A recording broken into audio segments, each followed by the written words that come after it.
Good morning, everyone. Happy Monday. So last week I asked you guys if you would like for me to do little clips of personal development stuff that I listen and read. And 95% of you said yes. So here is day one of this. So this morning I was listening to the audio called How to Win Friends and Influence People by Dale Carnegie. I've had this book for a really, really long time and I haven't heard it or listened to it for a long time. So I started today on chapter 1 and I forgot the title. I'll go ahead and put it on here. But basically the premise of this chapter is this, that if you want to, oh, there it is. If you want to create honey, don't pick at the beehive. That was the chapter name. And the whole premise of this was talking about the fact that if you want to have people come around you, have people, you want to have influence with people, if you want to have people, want to be around you, then the last thing you need is to be picking at them. Now, for all you ladies on this that's listening to this, I think this is something that women especially, we struggle with. I know I do.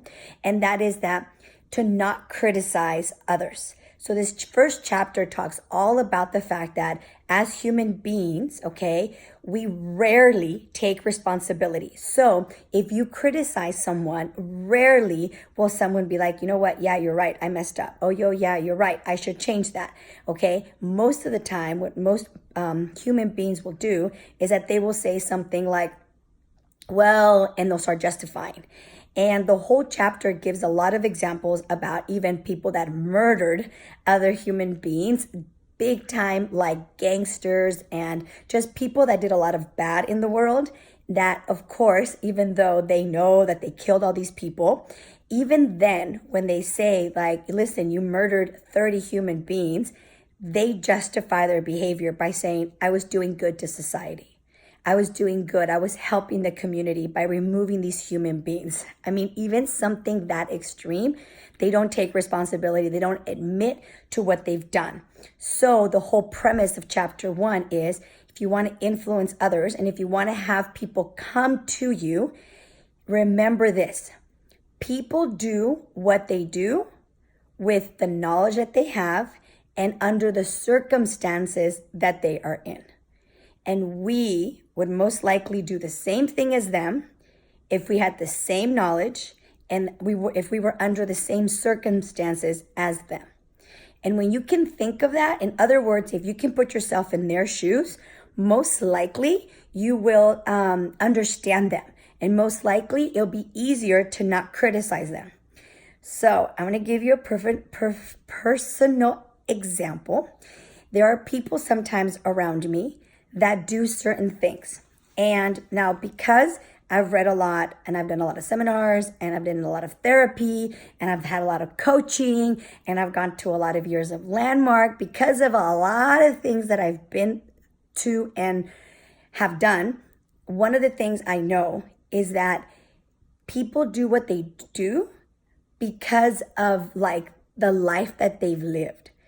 And it's not until they have a conscious awareness of, I need to change, not until they have a conscious awareness of their behavior that they will start to make transformation.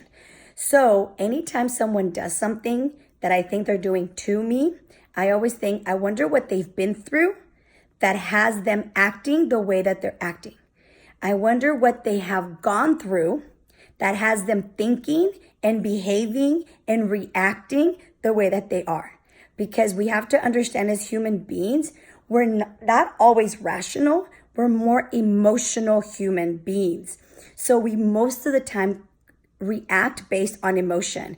And a lot of the times what happens is because of things that we have been through in the past, if your parents abandoned you, you're going to have abandonment issues. If you felt that your parents didn't protect you, most of the time it's our parents because they're the ones that we've been with the most and the longest and since the beginning.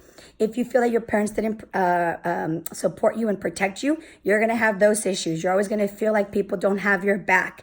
etc., etc., etc. And sometimes, like, I have a very loving family, but I have this thing that nobody loves me. It has nothing to do with the way that my family was. It's just the reality that sits in my head that has me thinking and feeling the way that I do. So next time you want to judge someone, just think, I wonder what they have been through, and think twice before you criticize them. I know I'm going to take my own piece of advice, and I challenge you this week to be kind to others, starting with being kind to yourself. All right, you guys.